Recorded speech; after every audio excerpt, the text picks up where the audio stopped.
तो आदाब, नमस्कार, गुड इवनिंग, सत श्री अकाल। एक बार फिर आप तमाम लोगों का स्वागत है क्राइम तक की कहानी के इस एपिसोड में। उम्मीद है पूरी फैमिली अच्छी होगी, अपना और अपनों का ख्याल रख रही होगी। एक मुर्दा हाथ जिसकी उंगलियों के नीचे एक बटन है, वो खुद मुर्दा है। उसका शहर, उसका देश, उसके तमाम सैनिक मारे जा चुके हैं, लेकिन वो मुर्दा हाथ भी अपने दुश्मन देश को उसी तरह मार सकता है। कैसे? डेड हैंड की ये कहानी आपको बताऊं उससे पहले डिटेल में पूरी कहानी, क्योंकि पिछले कई दिनों से जब से पाकिस्तान के नूर खान एयर बेस पर स्ट्राइक हुआ और वहाँ पाकिस्तान के परमाणु ठिकानों पर नुकसान पहुँचने की खबर आई, इस देश में एक सवाल, एक बहस छिड़ी हुई है कि न्यूक्लियर वॉर होगा तो क्या होगा, अगर परमाणु जंग छिड़ी तो क्या होगा। हमारे इस वक्त जो दुनिया में यूनाइटेड नेशन के हिसाब से, संयुक्त राष्ट्र के हिसाब से दुनिया भर में कुल 193 कंट्री हैं, 193 देश। ये 193 इसलिए हैं क्योंकि ये सभी यूनाइटेड नेशन के मेंबर हैं, लेकिन 12 देश ऐसे हैं जो यूनाइटेड नेशन के मेंबर नहीं हैं। तो अगर उन 12 देशों को भी इन 193 में मिला दें तो पूरी दुनिया में 205 देश हैं, 205 कंट्रीज। अब इन 205 देशों में कुल 7 अरब इंसान रहते हैं, और ये जो 7 अरब इंसान रहते हैं, ये जो हमारी पूरी दुनिया है, ये 51 करोड़ वर्ग किलोमीटर, 51 करोड़ वर्ग किलोमीटर में ये दुनिया फैली हुई है। लेकिन इस 51 करोड़ वर्ग किलोमीटर में से 71% जो हिस्सा है इस दुनिया का, वो पानी है, समंदर है। यानी सिर्फ बाकी के 29% जो है वो धरती है। तो इस हिसाब से अगर हम देखें तो 36 करोड़ वर्ग किलोमीटर पानी में है, और बाकी के बचे 51 में से 15 करोड़ धरती है, और उस 15 करोड़ वर्ग किलोमीटर के दायरे में 7 अरब इंसान बसते हैं। ये तो हो गया लेखा जोखा इस दुनिया का। अब ये कहते हैं कि अगर न्यूक्लियर वॉर छिड़ी तो इस दुनिया का क्या होगा। ये पूरी दुनिया जो 51 करोड़ वर्ग किलोमीटर में फैली है, 7 अरब इंसान हैं, 205 देश है, इनका क्या होगा। कितने ऐसे न्यूक्लियर बम होंगे जो उनके खात्मे के, इनकी बर्बादी के लिए काफ़ी हैं। तो इसके ऊपर भी एक रिपोर्ट है। वो रिपोर्ट ये है कि जो पूरी दुनिया है और इस दुनिया में जितने इंसान हैं, इनको कितने बम मार सकती है। इस दुनिया को तबाह करने के लिए कितने न्यूक्लियर बम चाहिए, कैसे ये दुनिया तबाह होगी, कैसे 7 अरब इंसान मारे जाएंगे। लेकिन उससे पहले इस अंजाम तक पहुंचे ये कहानी आप समझें। ज़रूरी है ये जानना कि आखिर ये न्यूक्लियर बम नाम की आफत, जिससे दुनिया को बार बार डराया जाता है, ये शुरुआत कहाँ से हुई, इसकी होड़ कैसे शुरू हुई, क्यों दुनिया इसी दुनिया के खात्मे के लिए इस तरह के बम बना रही है, अपने ही जैसे इंसानों को मारने के लिए बम बना रही है।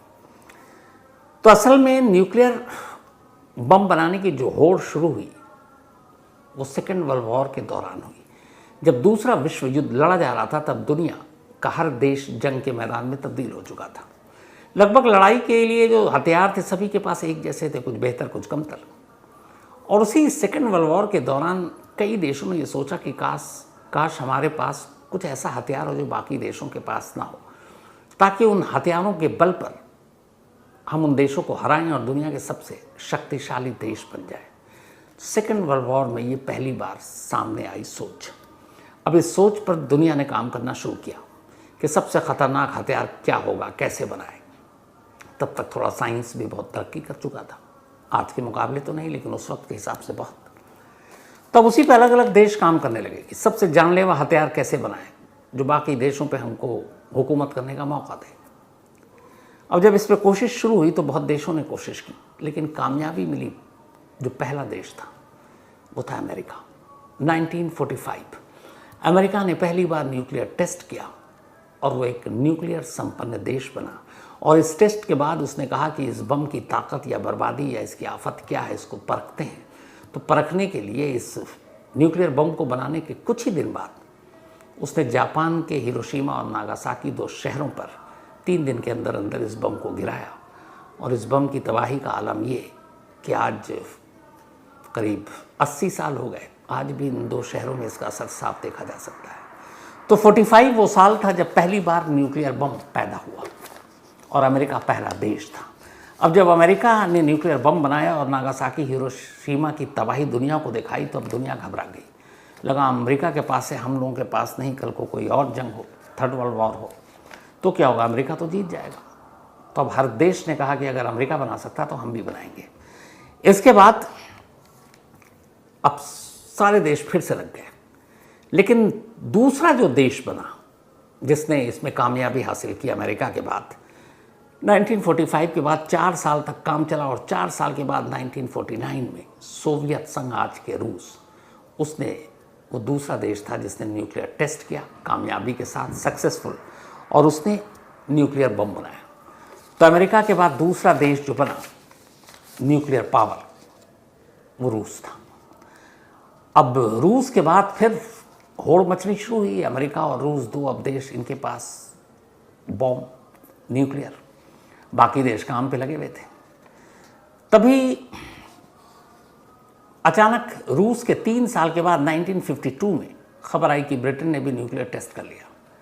अब ब्रिटेन के पास भी न्यूक्लियर बम, और इस तरीके से ब्रिटेन न्यूक्लियर पावर बनने वाला दुनिया का तीसरा देश बना। अब ब्रिटेन में बम बना लिया था, करीब 8 साल बीते। 8 साल के बाद 1960 में अब फ्रांस ने अचानक एक दिन टेस्ट किया और पता चला कि सक्सेसफुल टेस्ट था न्यूक्लियर का। और इस तरीके से अब अमेरिका, रूस और ब्रिटेन के बाद फ्रांस चौथा देश बना जिसने न्यूक्लियर बम बनाया। बाकी देशों की कोशिश अब भी जारी थी, सब लगे हुए थे, होड़ मचा हुआ था। अब इन सारे देशों ने जब बना लिया तो उस वक्त भी चीन एक ताकतवर देश था।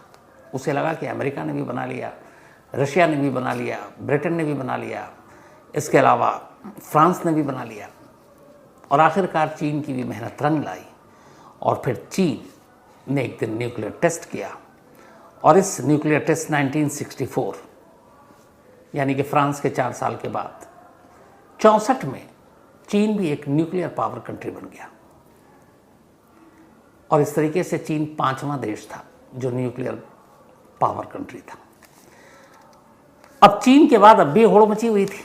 इसी दौरान में खबर आई इजराइल की, जबकि एक नया देश था, 48 में आज़ाद हुआ, हम 47 में हुए थे। तो पता चला कि उस वक्त सुगबुगाहट आई थी कि 1967 में ही इजराइल ने न्यूक्लियर टेस्ट कर लिया और इजराइल एक न्यूक्लियर संपन्न देश बन गया। लेकिन इजराइल ने कभी इसका खुलासा नहीं किया कि हमने न्यूक्लियर टेस्ट किया, हमने न्यूक्लियर बॉम्ब बना लिया, जबकि वो 67 में बना चुका था। ऑफिशियली इसका जो पता चला दुनिया को, मतलब जिस पर मुहर लगी, 1986 में लगी कि इजराइल भी एक न्यूक्लियर पावर कंट्री है। और इस तरीके से इजराइल इस दुनिया का 6ठा देश बना जिसके पास न्यूक्लियर बम थे। अब इन सारे देशों ने बना लिया, इधर चीन ने बना लिया, पाकिस्तान हमारा पड़ोसी, वैसे ही उसको लेके हमारा हमें हमेशा ख़तरा रहता है, क्योंकि जब तक वो परेशान करता रहता है। 71 का वॉर हुआ, पाकिस्तान के 2 टुकड़े हुए। अब इंडिया को लगा था कि पाकिस्तान भी तिल मिलाएगा, कुछ करेगा। तो आखिरकार इंडिया ने भी अब सीरियसली न्यूक्लियर बम बनाने की कोशिश शुरू कर दी, और ये कोशिश चलती रही। और आखिरकार 1974 में ऑपरेशन स्माइलिंग बुद्धा के तहत एक रोज़ अचानक इंडिया ने भी न्यूक्लियर टेस्ट किया, और इस तरीके से इंडिया दुनिया का 7वां देश बना जो न्यूक्लियर पावर था, जिसके पास न्यूक्लियर बम थे। 7वां कंट्री इंडिया था। सबसे दिलचस्प इन सारे न्यूक्लियर वेपन कंट्री में एक कंट्री है जो गिनती में 8वां था, अब गिनती में कहीं नहीं है। ये वो देश है जिसने न्यूक्लियर टेस्ट किया कामयाबी से, न्यूक्लियर बॉम्ब बनाया, और फिर एक दिन सोचा कि नहीं, ये दुनिया के लिए ठीक नहीं है, ये बर्बादी है, ये तबाही है, इसलिए हम इस न्यूक्लियर बम की होड़ में नहीं रहेंगे। उसने बम बनाया, टेस्ट किया, और फिर एक रोज़ खुद ही उसने सारे न्यूक्लियर बमों को डिसमेंटल कर दिया, बर्बाद कर दिया, और कहा हम आज के बाद कभी न्यूक्लियर बम नहीं बनाएंगे, हम न्यूक्लियर होड़ की तरफ नहीं जाएंगे। और ये दुनिया का एक लौता देश था जो बम बनाने वाला 8वां देश था। उसका नाम है साउथ अफ्रीका।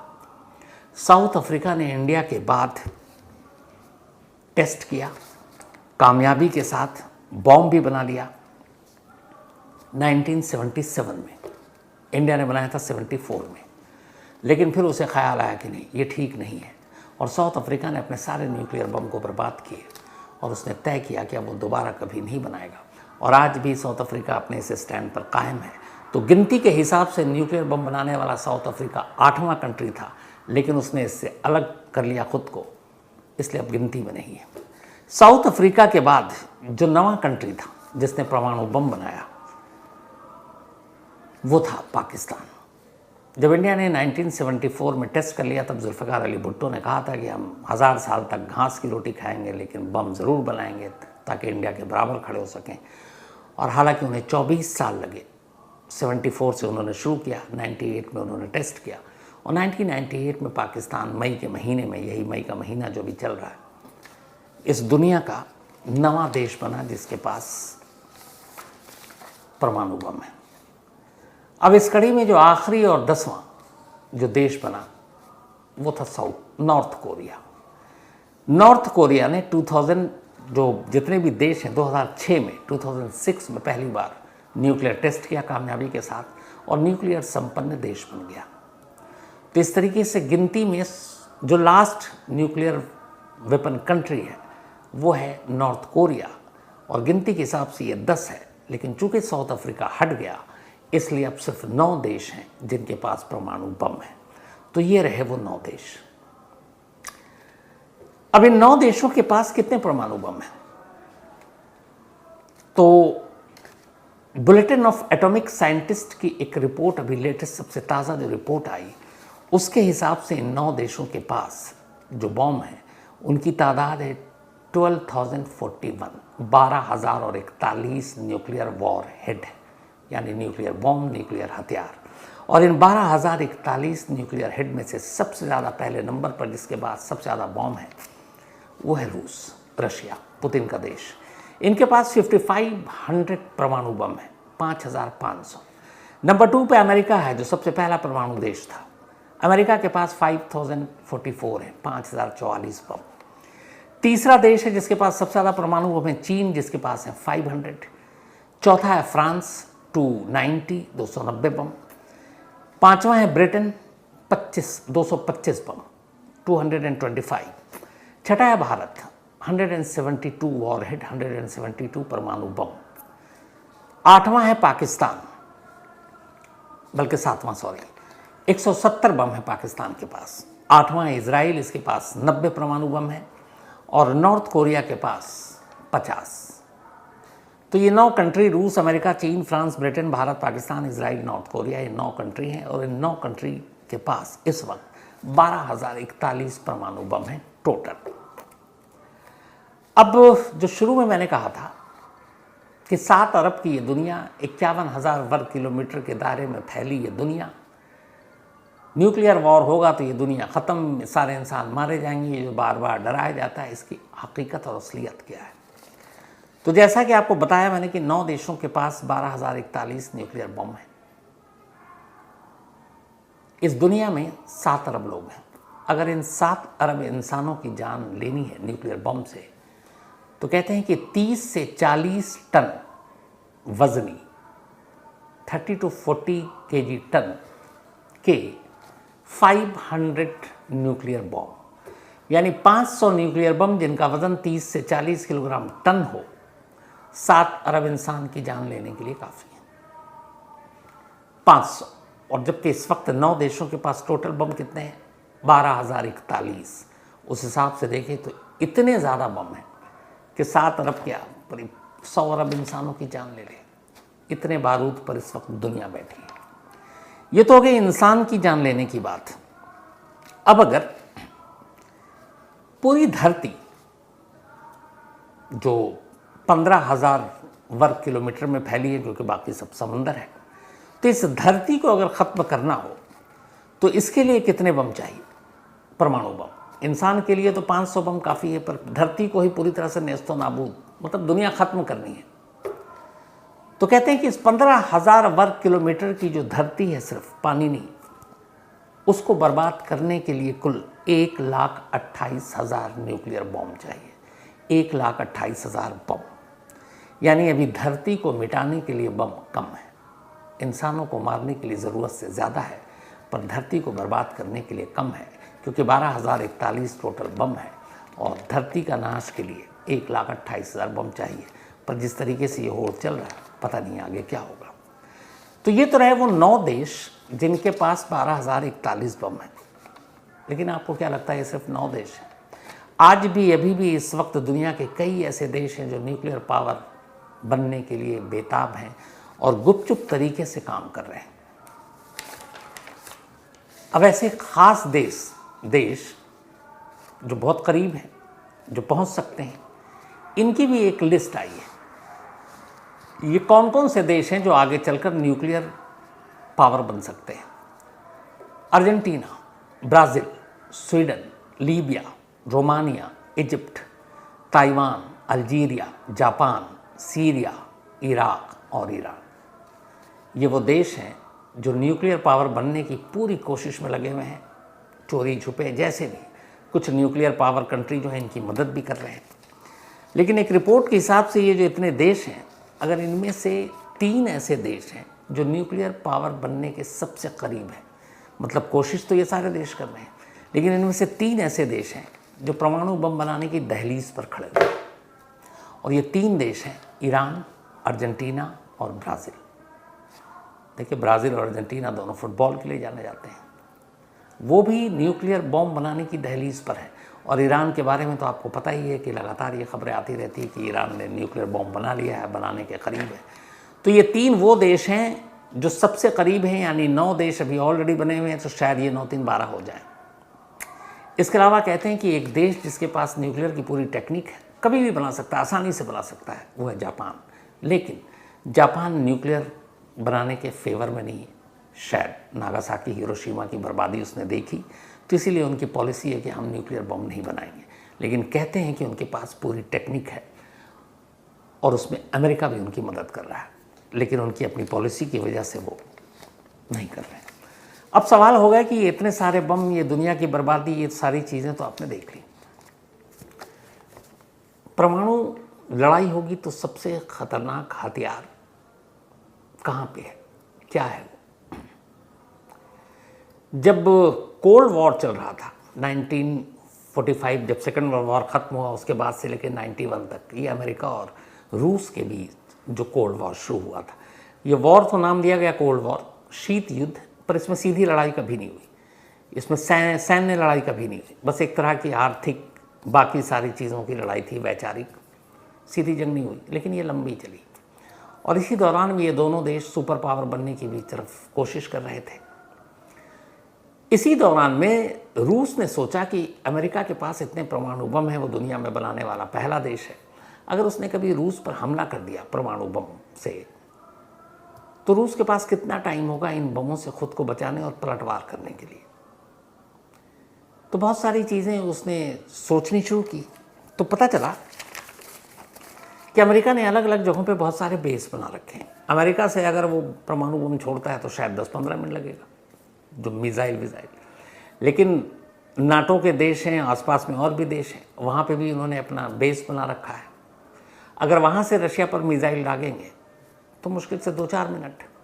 और अब जिस तरीके के जो मिसाइल हैं, स्पीड के हिसाब से सुपरसोनिक या हाइपरसोनिक मिसाइल, इसकी जो स्पीड है 5 से 7 से 10 मैक, यानी आवाज़ की जो स्पीड होती है उससे 5 से 10 गुना तेज़ी से स्पीड, ये उन मिसाइल की स्पीड है जो कैरियर का काम करेंगे परमाणु बम को ले जाने के लिए एक जगह से दूसरी जगह निशाना साधने के लिए। तो जब आवाज़ की गति से 10 गुने मिसाइल की रफ्तार पर बैठकर परमाणु बम को कहीं भेजा जाए और वो गिरे, तो उस देश के पास संभलने और फिर कमांड देने या एक्शन लेने के लिए मुश्किल से, बहुत मुश्किल से 2 से 3 मिनट का वक्त होगा। जैसे अभी अमेरिका अगर सपोज मान लो 50 परमाणु बम रशिया पर गिराता है, तो 2 से 3 मिनट के अंदर रशिया के अलग अलग शहरों पर ये बम गिर जाएगा। और अब आप सोचिए कि 2 से 3 मिनट में आप क्या रिस्पॉन्स करोगे, कैसे कमांड दोगे, क्या करोगे? ये बात रशिया ने आज से 40, 50, 60 साल पहले सोच लिया था। कैसी सूरत में तो फिर हमें संभलने का भी मौका नहीं मिलेगा। हमारे पास परमाणु बम है, लेकिन हम उसको कमांड कैसे देंगे? हर देश परमाणु बम को बड़ी हिफाजत से रखता है। उसके, मैंने जैसे कहा था, हर पुर्जों को अलग अलग रखा जाता है ताकि कभी गलती से भी कोई उसको ब्लास्ट ना कर दे। तब रशिया ने एक टेक्नोलॉजी ईजाद की। और उसका नाम रखा डेड हैंड। डेड हैंड यानी मुर्दा हाथ। Automatic nuclear weapon missile. Russia के गुप्त जगहों पर बंकर में उसके सारे परमाणु बम रखे हुए हैं। अब न्यूक्लियर बम का इस्तेमाल करने, उसे छोड़ने के लिए कोड और फिर उसकी कमांड चाहिए होती है। रशिया ने ये सोचा कि अगर मान लो अचानक उसके देश पर हमला हो जाता है, पूरा मॉस्को खत्म, मान लीजिए रशिया की पूरी सैनिक, पूरी आर्मी सारी मारी गई, तो फिर न्यूक्लियर बम को कमांड कौन देगा, उसे छोड़ेगा कौन? हम तो तबाह हो जाएंगे। तब उसने बनाया डेड हैंड, मुर्दा हाथ। ये वो टेक्नोलॉजी है कि जिसके तहत जहाँ पर ये सारे उनके न्यूक्लियर वेपन रखे हुए हैं, अगर न्यूक्लियर हमला होता उनके देश पर तो सिर्फ हवा के रेडिएशन, टेम्परेचर और कुछ बाकी और चीज़ों से ये सारे वेपन अपने आप पकड़ लेंगे कि हमला हो चुका और शायद बचने की कोई गुंजाइश किसी की है नहीं। तो ये ऑटोमेटिक कमांड ले लेंगे और जिस देश ने हमला किया है उस देश पर ये पलटवार करेंगे। यानी एक साथ, और ये जो अलग अलग कहीं पे भी रखे हों, 5500 सपोज अभी अगर न्यूक्लियर वॉर हेड हैं रशिया के पास, ये एक साथ निकलेंगे और अगर जिस देश ने भी हमला किया उस देश पर जाकर बरसेंगे। यानी अगर रूस पर हमला होता है, सारे सैनिक उसके मुर्दा मारे गए, फिर भी ये मुर्दा हाथ अपने दुश्मन को बख्शेगा नहीं। मौत के बाद भी वो दुश्मन से बदला लेगा। इसके लिए सिर्फ 3 लोगों की ज़रूरत पड़ेगी और प्लानिंग ये है कि 3 लोग सेना या आर्मी के बहुत बड़े कोई लोग नहीं होंगे, क्योंकि जंग की सूरत में तो वो सब भागे होंगे। ये 3 बड़े गुप्त लोग हैं और तीनों अलग हैं। कमांड वो खुद लेगा, डेड हैंड, बस इन्हें एक छोटा सा काम करना होगा। और ये सारे जो 3 लोग होते हैं इनको हमेशा बंकर में रखा जाता है ताकि कोई परमाणु हमला हो तो ये 3 लोग उस परमाणु हमले से भी महफूज रहें, सुरक्षित रहें और फिर उस सिचुएशन में वो काम करें कि बस उन्हें एक कोड देना है और ये सारे के सारे परमाणु बम उस देश पर जाकर गिरेंगे। यानी खुद मरेंगे, सामने वाले को भी मार डालेंगे। इसीलिए इसका नाम रखा है डेड हैंड। और अब कहते हैं कि अमेरिका से लेकर बाकी देश भी इसी automatic nuclear weapon missile dead hand के सारे फार्मूले और उसे हासिल करने की जी तोड़ कोशिश में है। क्योंकि जिस तेज़ी से अब कैरियर यानी कि न्यूक्लियर वेपन को ले जाने वाले जो मिसाइल हैं उसकी स्पीड बढ़ रही है, आने वाले वक्त में अगर कोई देश किसी के ऊपर मिसाइल से हमला, न्यूक्लियर से हमला करता है, मुश्किल से 1, 2, 3 मिनट, इससे ज़्यादा उसके पास वक्त होगा नहीं और इन 1, 2, 3 मिनट में आप कुछ कर नहीं पाओगे। इसीलिए एक ऐसी टेक्नोलॉजी होनी चाहिए कि आप कुछ ना करो, वो खुद कर ले, मुर्दा हाथ। तो ये थी आज की कहानी। पता नहीं इस न्यूक्लियर वॉर में ये दुनिया, खूबसूरत दुनिया को लोग क्यों बदसूरत बनाने पर तुले हुए। दुआ यही है कि ऐसा कभी कुछ ना हो, सभी खुश रहें, अच्छे रहें। तो इन्हीं दुआओं के साथ कहानी में आज इतना ही। अब आपसे मुलाकात होगी कल रात 9 बजे किसी नई कहानी के साथ। तब तक अपना और अपनों का ख्याल रखिएगा। Thank you.